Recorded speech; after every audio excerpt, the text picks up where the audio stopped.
Ngisacela ukunibingelela nonke bazalwane egameni elihle lomfowethu uKristu iNkosi yethu. Amen. Namhlanje siqhubeka naso isifundo sikaDaniel 3. Siqhubeka naso kusuka kuvesi 19 size sifike kuyena uvesi 30 njengoba sasithembisene. Ngisacela sikhuleke.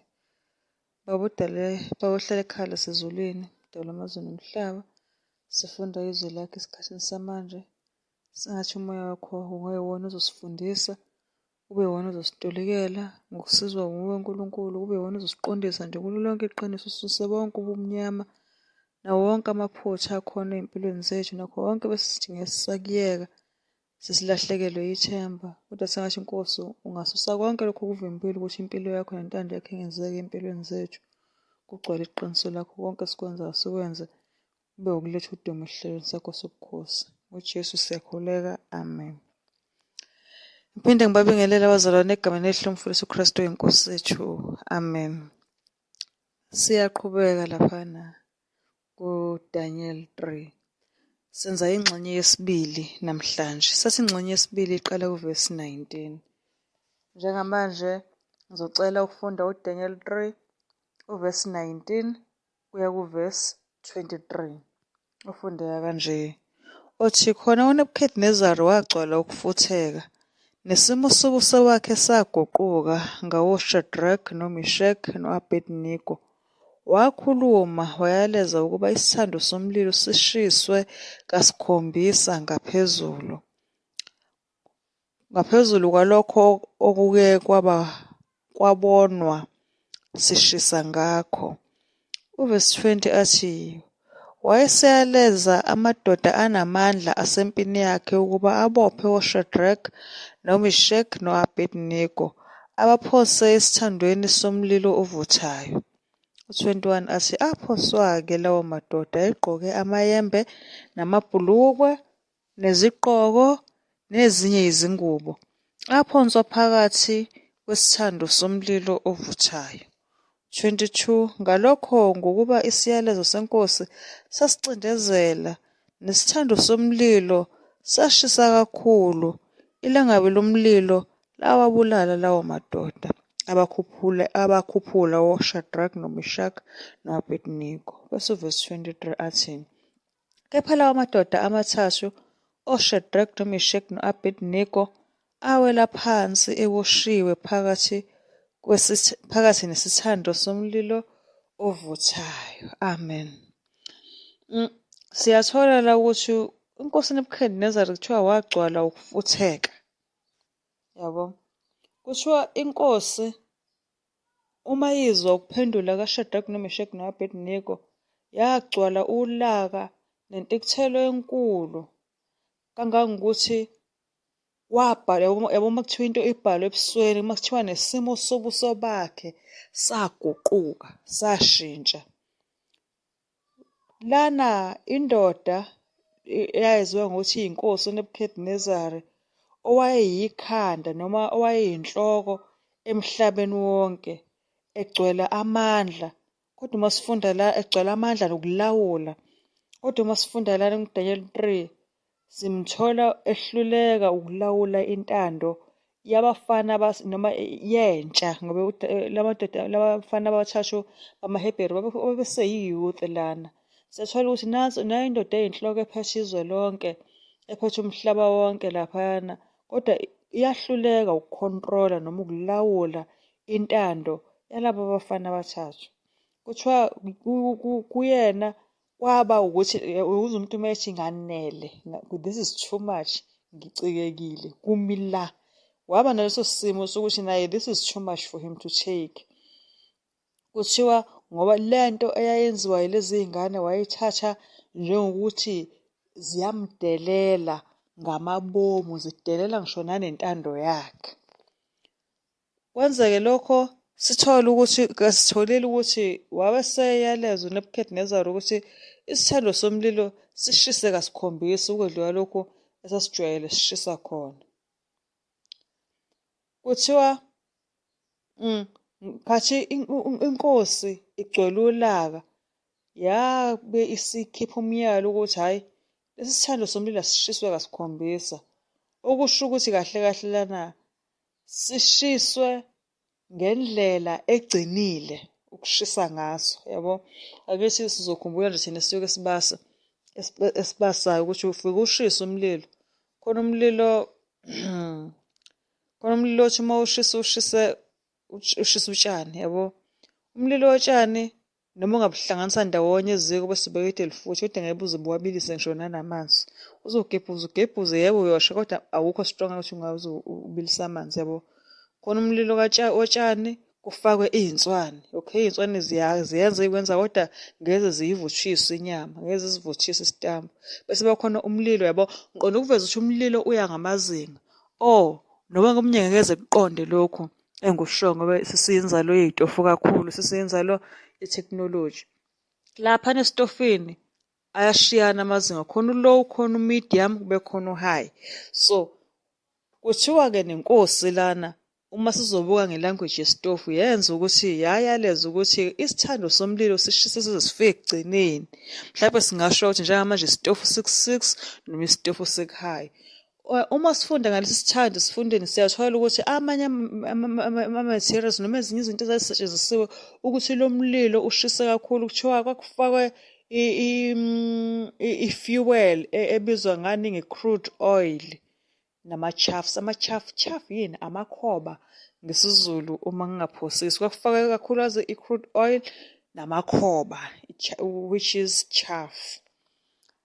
Kuthiwa kula mavesi ade sifunda kuwona, inkosi yayala ukuthi amadoda anamandla asempini yayo akube yiwona azobopha lentsha labafana abathathu, ebaphonse esithandeni esigubhuzelayo, esigebhuza ukushisa. Yabo uma kuthiwa iyagebhuzela shuthi nje akukhontroleki. Khona licolo lithi nxa ngondela ogwini namaza egubhuza esitha ukuphumula nxa ngincike esifubeni mangizwe uthi kimi ungesabi qhubeka. Yebo, so amen. Ngicela ukuzishola ngithi amen. So uma ubuka la kuthiwa amadoda anamandla ababopha ababaphela ukuthi ebaphose esithandweni somlilo esigebhuzayo noma esigubha ukushisa. Shuthi ukushisa kwaso kwakungalawuleki njengamanzi. Yabona amanzi uma engalawuleki asithi iy'nto ey'ningi, yabo. Mhlawumpe uma ujwayele ukubona umfula noma ulwandle, uthola ukuthi mhlawumbe uma ulwandle luyithulele uyakwazi ukubona ukuthi lunamadwala laphana, lunento ethile laphana laphana kanje. Kodwa uma amanzi egebhuza uyasitheka, yabona. Uma amanzi egebhuza ungasitheka futhi kungenzeka nane-sound yakho kube khona ngisho ngathiwa ushapha kanjani, uthole ukuthi awusezwa kahle ngenxa yomsindo waso. Nesithando somlilo sasigebhuza, Nkosi yami, sigebhuza ukushisa. So amadoda anamandla ayebophe odanyela ababopha abaphosa phakathi esithandweni somlilo begqokile iy'mpahla nje bephelele. Kuthiwa ukuyaleza kwenkosi kwakuphuthuma, yabo. Ngoba yini? Ngoba inkosi yayikhathazekile, ikhathazwa ukuthi kumele babhujiswe laba abayidelelile noma abayihlubukile yona, yabo. So yathatha isinqumo njengamanje, i-concern yaso ukuthi sekungamane kwenzeke noma yini uma kubhubhiseke lezi y'ngane noma laba bafana abamelana nentando yami, yabo, abafaka umoya wokuthi mina ngiyavukelwa, angithi. So kuthiwa ngenxa yokuthi isinqumo sayo inkosi noma umthetho wayo inkosi uNebukadnezari wawuphuthuma, seyenza ukuthi isithando somlilo sishise kakhulu. Kangangoba-ke ukushisa kwaso sawabulala la madoda anamandla as ephosa oShadrach, noMeshaki no-Abednego ilangabi ukuphruva ukuthi vele lalishisa kakhulu. Lawanqaka, lawabulala wona lawo madoda anamandla. Kwase ukuthi-ke laba bafana abathathu uShadrach, noMeshaki no-Abednego bawela phansi esithandweni esivutha umlilo. ngokungapholisi amasengo sacela ukuqhubeka ngifunde uvesi 24 novesi 25. Uvesi 24 uthi khona uNebukadnezari inkosi wethuka wasuka wakhuluma wathi kwabomkhandlu wakhe, angithi siphonse amadoda amathathu eboshiwe phakathi komlilo na? Baphendula bathi enkosini, qinisile nkosi. Uvesi 25 ethi yaphendula yathi, bhekane ngibona amadoda amane akhululekileyo ahamba phakathi komlilo, awachithwanga. Ukubonakala kweyesine kunjengendodana yawonkulunkulu. Amen. Siyathola laphana inkosi uNebukadnezari useyamangala, sekukhona into emangazayo laphana ukuthi emva kokuthi bephose phakathi lamaHebheru amathathu, khona into ethathekisa iso layo, khona into emangazayo uNebukadnezari washesha wasukuma wakhuluma nalabo wayelulekana nabo, shuthi izithenjwa zakhona ezaziseduze kwakhe ngaleso sikhathi zalaphana eBhabhiloni. Wasebabuza ukuthi hayibo, nakhu kubukeka phambi kwamehlo ethu into esingayazi, yabo, into engajwayelekile. Asiphosangeni lapha esithandweni somlilo amadoda amathathu eboshiwe phakathi emlilweni. Obviously impendulo lezothi impela kunjalo, ngoba bonke babebonile esithandweni somlilo kungena amadoda amathathu. Usethi-ke ngibona eyesine, usethi ngibona eyesine, ngibona amadoda amane ekhululekile.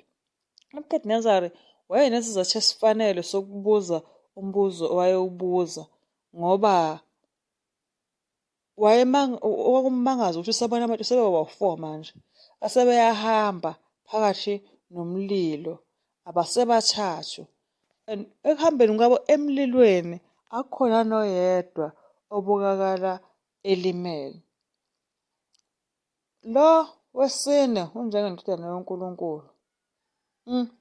Yazi okuvelile nje lesifundweni ukuthi uNkulunkulu akakhohlwa abantu bakhe, khathi befakaza, uyabo, khathi ngathini laba bantu abawofakazi bakhe, khathi bephonswa esithandweni somlilo, umsindisi noma uJesu Kristu uqobo waziveza in person kubona, ndawonye bahamba phakathi esithandweni somlilo. Uyabo, kuthiwa ebukhoneni bukaNkulunkulu ngaleso sikhathi ukushisa nokubanda, noma ebukhoneni bukaNkulunkulu, singasho ukuthi ngaleso sikhathi, ebukhoneni bukaNkulunkulu ukushisa nokubanda namalangabi kuphelelwa amandla okuqothula noma okubhubhisa. Into ethenjiwe lapha emhlabeni kuthiwa hayi cha, ngeke sadabula-ke uma sekwenzeka lokhu. uNkulunkulu ebukhoneni bakhe kuyahluleka. Amen. So singakhohlwa ukuthi sike samenshini esifundweni esidlulileyo ukuthi bathi abalanga abafana ukuthi bazophoswa emlilweni, basho uNkulunkulu wethu uzosikhulula. Angithi siyakhumbula? Yabo, bathi noma engasikhululanga, okusho ukuthi babekulindele futhi nokuthi bengaphonswa baqede bafe, kodwa babethi kodwa ngalokho kuyokwazeka ukuthi asikhuleka, ngeke sikhuleke esikhundleni esithombeni sakho Nkosi Nebukadnezari. Angithi yabo. So sibona uNkulunkulu-ke lana-ke wathatha i-option yokuqala ababeyicabangile babethi uzosikhulula, uzobakhulula ngempela, lapho kuthiwa khona ukushisa nokubanda namalangabi kwaphelelwa amandla akho okubhubhisa. Mhlawumbe umbuzo sizozibuza wena njengalamavesi esiswafundile ukuthi inkosi ewumhedeni ewuNebukadnezari yazi ngani ukuthi indodana yawonkulunkulu ibonakala kanjani, ngoba uthi khona lapho ethi khona ngibona amadoda amane, okay, esechaza ukuthi lona omunye ngathi uyindodana kaNkulunkulu. Umbuzo usho, inkosi yomhedeni yayimazi ngani uJesu noma indodana kaNkulunkulu ukuthi ibuke kanjani? Siyathola futhi la esifundweni mase uqhubana naso, kuya ngokucaca ukuthi amaHebheru lana abathunjwe esey'khundleni laphana eBhabhiloni ayephila impilo enesimilo esiveza phambi kwabantu baseBhabhiloni iqiniso. Kangangokuthi wayethi uma esenza lezi zinto esephila le mpilo ebuzwe isizathu sokuthi yini isizathu sawo wonke lolu kholo lwenu. Babephendula ngale nje kokuhesitate ngale nje ukudileya kokuya le nale bephendule ngokholo lwabo ngokusobala nangendlela ecacile babeveza imithetho yokulunga befundisa labo ababebazungezile ngoNkulunkulu ababemkhonza bona babekwazile ukuthi befakaze ngoJesu Kristu omsindisi ozayo oza bathi in the form of the fourth in the midst of the fire the king recognized the son of God. Ngokuzwa laba abafakazi bakhe kusekuhle befakaza ngalo nkulunkulu basho uma sebehamba bebathathu lapho esithenjini somlilo basho uma sebebona owesine wavele wayibonakala eyilento vele abahlale befakaza ngayo babona ukuthi awu uye lo. Amen. Njengamanje sizofunda uDaniel 3 verse 26 and 27. Yazi ngingakafundi lama verse khona into engitheshisayo esayithola esifundweni esidlulileyo ukuthi usathane kumthetho wakhe ukuthi enze ukuthi ehlanganisa amanga neqiniso bese umuntu onjengami nomlaleli lapha ekhaya azibone ngathi right. Sesenza isibonelo sokuthi liyaziwa iqiniso. IBhayibheli ulitshelwa ingane encane wonke umuntu ukhuluma iqiniso njengamanje angithi yabo kodwa ekwenzeni amanga yabo kwenziwa amanga nje ukuthi lento kade uyikhuluma maqedwe ungayenzi ukuthi umuntu ungangibuki mina ngomuntu ngiyehluleka yabo. Manje uma umuntu esingambuki yena ebekhuluma iqiniso shusho ufuna ukwenza amanga yabo wenza lento uhlanganisa iqiniso namanga eweni sathola ku-part 1 ukuthi usathana uma isuke senza lokho usuke se-prepare nje indlela right yokuthi umuntu abhujiswe njengoba wenza kuGenesis 3 kwaba khona iqiniso laphana namanga. So iqiniso namanga totally umuntu uma ephila leyo mpilo lowo muntu umqambe manga sikwazi ukuthi njengamanje sicacamezele uma kuhlangana iqiniso namanga leyo nto iyingozi enkulu yokufaka abantu bawofa bekhohlisekile umuntu efethi ngoba engazi iBhayibheli from cover to cover I'm safe. No, you are not safe if okufundile ungakwenzi uyabo if izwi laNkulunkulu lingasiguqulanga isimilo nempilo yakho. No, you are not safe. Ekufuna uguquke uma umzalwane solazi iqiniso uphile ngendlela uNkulunkulu akufundise ukuthi kuphilwa ngayo hayi ngendlela uzoyibuka amakhelwane yabo. So umuntu uzofika ekhuluma iqiniso mase ethi ungangibuki mina ngibuke bani angithi uNkulunkulu yena oshilo wathi wonke ababiza igama lakhe mabadide khonke ungalungi. Manje wafuna ukubiza igama laNkulunkulu ububhizi uphila impilo emdaka yabo. So kunzima asazi kodwa siyazi kulula ngoJesu Kristu yabo. uJesu futhi uma esefikile ayishintsha impilo abantu beze bebuza ukuthi hawu bebona umehluko. Manje iyaxaka indaba yabazalwane thothi umzalwane ngosuku lokuhlangana noma ngala mahora ubonje umzalwane uma usuhlangana naye edrobheni useyafana nalaba obaziyo abangakholwa noma ufana nawe ungakakholwa ungakamazi uJesu uthi yazi ngisho nami ngingakholwa ngangenza lento ke njengamanje siyenziwa umzalwane ngasiphi isikhathi lapho efunde ukuthi kwenzakala lento khona yabo. So la esifundweni sithola ngalokho ukuthi ingakho uNebukadnezar wakwazi ukubona indodana kaNkulunkulu ngoba la madoda ayeboshwe noma abaJuda babeyabathunjwa ngaleso sikhathi babefakaza ngoJesu Kristu yabo. Impilo nababeyiphila yayirepresenta yena wakwazi ukuthi uma esehamba nabe sengowesine babona nje into eyodwa vele yabo. So angazi noma uJesu uma ebuya kuyobonakala ukuthi impela bengilingisela yena na mhlawumbe ngiyofuna kube khona ithuba lokuthi ezama ukuguqula eqwaqwade mina ingabe lobe likhona lutho athi nabe lobe likhona lutho futhi lo thuba lizobe lingekho ithuba ilikhona njengamanje. Lokufunda u26 kuya ku27 lapha kuDaniel 3 ufunda kanjani verse 26. Wayesesondela uNebukadnezar eminyango wesithando somlilo ovuthayo wakhuluma wathi, Shadrach, Meshach no-Abednego, nina zinceku zikaNkulunkulu ophezukonke, phumani nize lapha. Base bephuma oShadrach noMeshach no-Abednego phakathi komlilo. Uvesi 27 athi, izikhulu nababusi nezinduna nabomkhandlu wenkosi babuthana babona lawo madoda ukuthi umlilo awubanga namandla emzimbeni yawo, kungahamukanga lunwele olulodwa emakhanda awo, engaguqukanga amayembe awo, lingasondelanga kuwo nephunga lomlilo. Amen. Nangu uNebukadnezar uthini njengamanje? Uyababiza ngamagama ukuthi ney'ngcezu zikaNkulunkulu ophezukonke, phumani nize lapha, phumani nize lapha. uNebukadnezar uyasuka uma ebona lesi esimanga, uyalapha nemlilweni, uyalapha nemlonyeni wesithando, uyababiza ukuthi abeze. Babiza ngey'ngceku zoNkulunkulu ophezukonke, njengoba esembonile uNkulunkulu wabo namandla akhe angakanani. Uyabona indlela uNkulunkulu odala amazwe nomhlaba anamandla ngayo, waba namandla. Angithi uyakhumbula isiqala isifundo part 1, kusho uNebukadnezar wawuza ukuthi ngubani ukhona, wathi batshela ukuthi akakho uNkulunkulu onganophula kulesi sandla sami, yabo. Buza ukuthi ngubani onganophula kulesi sandla sami, angithi yabo. Eneshow ukuthi hey, uzobabhubhisa bo kanzima kabi nje futhi. So njengamanje ukukhuluma kaNebukadnezar kushintshile nxa uthi hayibo le nkosi edala amazwe nomhlaba inamandla, yabo. uNebukadnezar usabonile amandla kaNkulunkulu wabo. Unamandla angangokuthi uNebukadnezar ukwazile ukubasiza emlilweni ubugwebhuza kanjeyana, ubu-powerful kanjeyana. Kangangokuthi nabo laba abafana bebe-willing ukuthi inkosi yami uNkulunkulu bemlalele, even in the face of the death, even ngisho ngathiwa besebebhekene nokufa.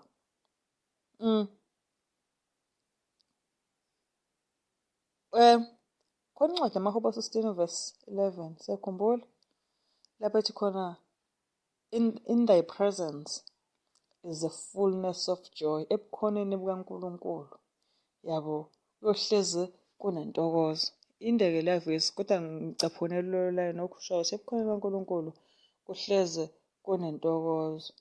Manje umbuzo uzothini? Ngoba belaphayana oShadrach noMeshach no-Abednego bephuma,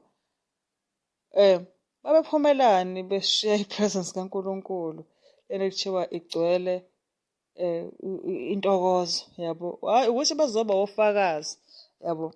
So baphuma phakathi nomlilo, kwase kuza ama-princes nabaphathi, yakho sakhumbula, nokapteni, ama-king, abeluleki benkosi, bebhekile nawo namakaledi lana kuthiwa iwona ahamba abahleba, ayibhekile ngaleso sikhathi, yabo. Bebuka ukuthi hayi laba bafana abathintiwe umlilo, kangangokuthi akho nje nanephunga lawo nje kubona. Kodwa amadoda labo kuyona babophile afile wona. Kodwa laba abathathu abaze baphoswa phakathi emlilweni, cha, abafile. Noma isithando somlilo sasishiswe 7 times hotter, but lokho kwenza ukuthi babone ukuthi uNkulunkulu, uJehova, noma uNkulunkulu odala amazulu nomhlaba, amandla akhe awalimitheki uma esefuna ukusindisa. Afika ngathini? Angazi, awakalelekile, awanamkhawulo, yabo. So impression ey'ngqondweni zabo bebhekile kuyinto abangasoze bayikhohlwa, kuyinto abayazi bangasoze bayikhohlwa. So ngisacela ukufunda njengamanje amavesi okugcina, Daniel 3 uvesi 28 kuya kuvesi 30, Daniel 3 uvesi 28 kuya kuvesi 30, ufundeka kanjena wona. Uthi uNebukadnezar wakhuluma wathi, akubanga uNkulunkulu wakoShadrach noMeshach no-Abednego othumile ingelosi yakhe, wakhulula izinceku zakhe ebezimethemba, zaze zaguqula izwi lenkosi. zanikela imizimba yazo ukuba zingakhonzi, zingakhuleki uNkulunkulu noyedwa, uNkulunkulu wabo kuphela. Verse 29 athi, ngalokho ngikhipha isimemezelo sokuba bonke abantu nezizwe nezilimi ezikhuluma okungafanele ngoNkulunkulu wakoShadrach, noMeshach, no-Abednego ziyakuhlahlelwa, izindlu zazo zenziwe iquba, ngokuba akakho omunye uNkulunkulu ongophula ngale ndlela. Verse 30 athi, inkosi yabaphakamisa oShadrach, noMeshach, no-Abednego esifundeni saseBhabheli. Amen. Kusho uNebukadnezar la useyarealize ukuthi ngathini? Khona uNkulunkulu okuwuyena olawulayo. Uyazivumela yena uNebukadnezar ukuthi wakhulula izinceku zakhe ebezimethemba zaze zaguqula izwi lenkosi. Ayibo, uNebukadnezar khona kwenye abakukhulumile, kodwa uma esebhekene esembonile amandla kaNkulunkulu kulezi iy'ngceku laguquka izwi lakhe. uNebukadnezar wayethanda akekho uNkulunkulu enganawuphula, njengamanje usethi akekho uNkulunkulu ophula kanje njengalo nkulunkulu wenu. Angithi yabo. So kuqaleni wayethanda esabaklasi laphana engathini etholile ukuthi abakuguqanga isithando sakhe somlilo ethi nimkhonzi ngani uNkulunkulu wami. Angithi yabona, bonke abantu kufuneka uma belalela music bekhonza uNkulunkulu wami, bewe phambi kwakhe, yabo uNkulunkulu bami, uNkulunkulu wami, yabo. Njengamanje uma suya ngokuphela isifundo usaguqukile manje izwi loNebukadnezar usethi okufuneka kukhonzwe uNkulunkulu ilo. So useyaqonda uNebukadnezar kuningi esingakusho, kuningi umzalwane angangakusho lapho ekhaya okuvezayo ukuthi uNebukadnezar ubenza nje, kodwa wathi uma emva kwale test wathi uma eyibona efeyila, angithi yabo, wathi ukushintsha kwakhe kwakhuluma, ukushintsha kwakhe ukukhuluma kwakhe kwashintsha ukukhuluma, khona bekusho angasakusho, khona angangasakusho ebekushilo ekuqaleni. So uyabona ukuthi akekho uNkulunkulu olawula njengalona okwazi ukushintsha amazwi akhe yena eyinkosi, avumele izinceku zakhe ebezimethemba ukuthi zimkhonze zingakhonzi abanye onkulunkulu. So inkosi uNebukadnezar yabe isibabuyisela, yababeka khona ey'khundleni ebukhosini bakuphi? BaseBhabhiloni.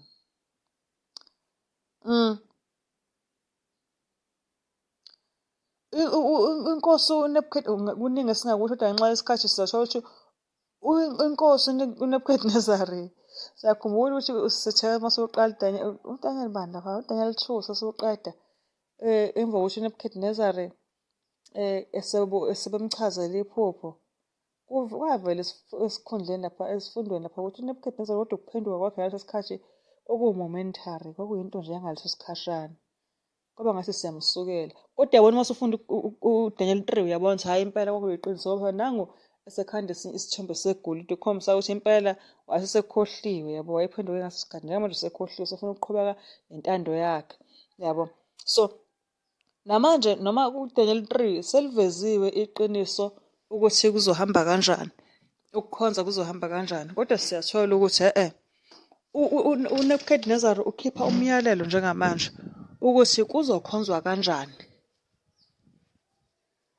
Ukhipha umyalelo ukuthi abantu abazokhuluma kabi noma abangazokwenza kahle ngoNkulunkulu waShadrach, noMeshach, no-Abednego kuzofuneka benziwe njani.